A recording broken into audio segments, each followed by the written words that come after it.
Good evening friends, कैसे हैं आप सब। उम्मीद करता हूं भाई कि आप लोग बिल्कुल अच्छे होंगे, बिल्कुल बिंदास होंगे। जहां पर भी होंगे आप लोग बिल्कुल स्वस्थ होंगे, मस्त होंगे। और जब भी टाइम मिल रहा होगा, मौका मिल रहा होगा, आप लोग स्पोर्ट्स टॉक भी देख रहे होंगे।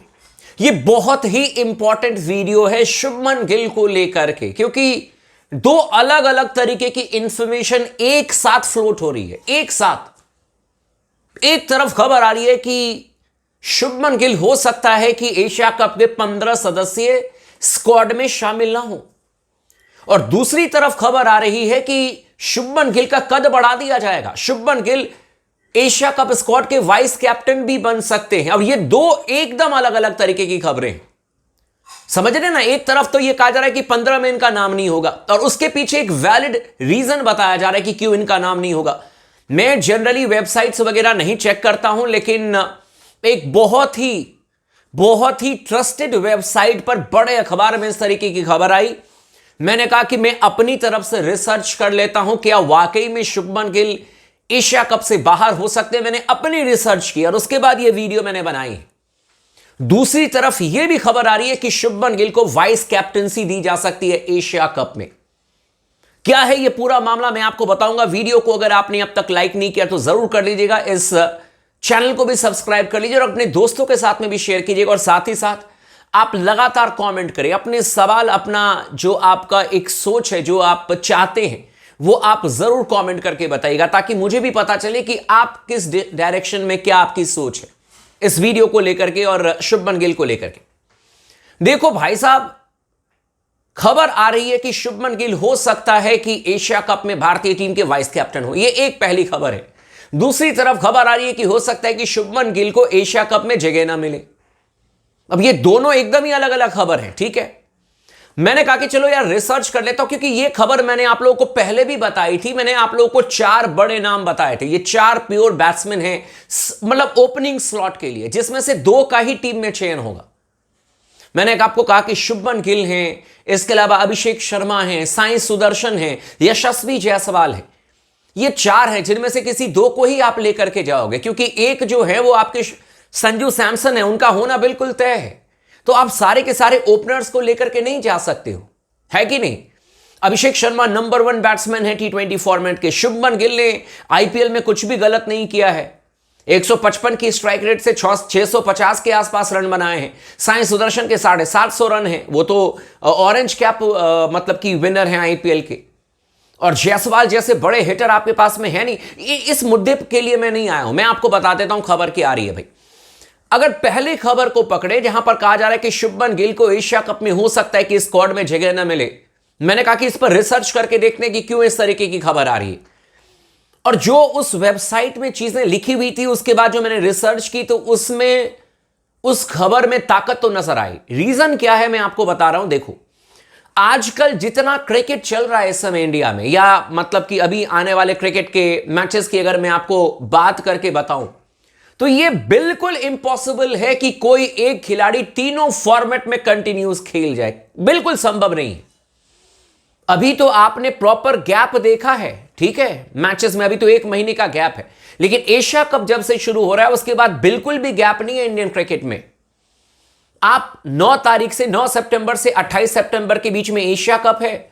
अगर भारतीय टीम फाइनल में पहुंचती है तो 28 सितंबर को फाइनल होगा, और 2 अक्टूबर से आपका वेस्ट इंडीज से मैच। 2 अक्टूबर से 6 अक्टूबर, और फिर 10 अक्टूबर से 14 अक्टूबर के बीच में आपका वेस्ट इंडीज के खिलाफ में 2 टेस्ट मैच है। उसके बाद फिर आपको मैं बता दूं कि आप सीधे तौर पर चले जाओगे ऑस्ट्रेलिया में। 19 अक्टूबर से आपका ऑस्ट्रेलिया में ओडीआई मैच खेले जाएंगे। 19 अक्टूबर को खेले जाएंगे, 23 अक्टूबर को खेले जाएगा, 25 अक्टूबर को खेला जाएगा, और उसके बाद फिर 5 T20 मैच है। और यह T20 सीरीज 29 अक्टूबर से लेकर के 8 नवंबर तक खेला जाएगा, ठीक है। अब डेट याद रखना।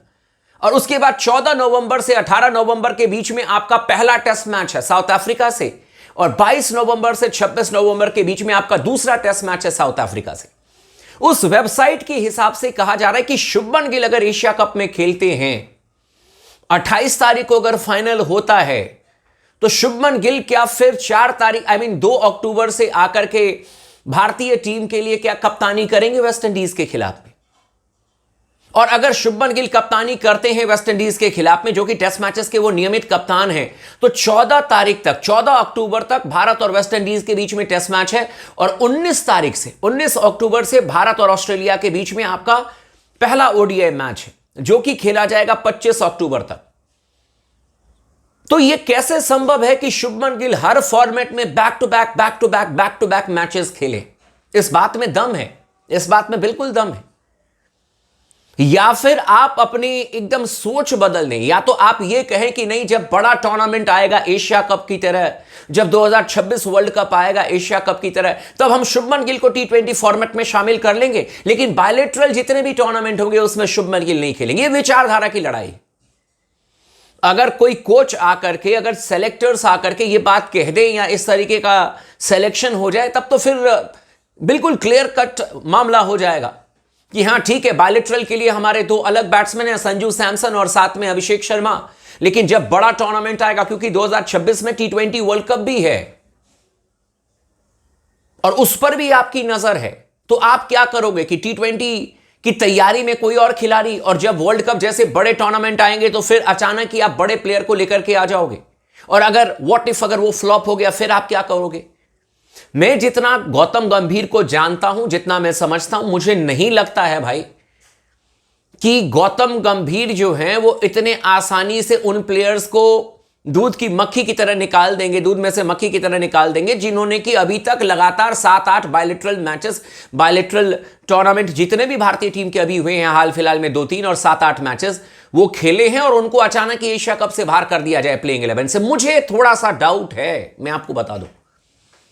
लेकिन दूसरी तरफ यह भी बात है कि अगर शुभमन गिल को ये 15 के स्क्वाड में शामिल कर लेते हैं, तो शुभमन गिल को प्लेइंग 11 में रखेंगे। ऐसा नहीं होगा कि अभिषेक शर्मा और संजू सैमसन ओपन कर रहे हैं, या अभिषेक शर्मा और जायसवाल ओपन कर रहे हैं और शुभमन गिल बाहर बैठे हुए हैं। शुभमन गिल बाहर बैठने वाले प्लेयर नहीं हैं, और यह कम से कम गौतम गंभीर को समझना होगा, यह कम से कम मैनेजमेंट को समझना पड़ेगा।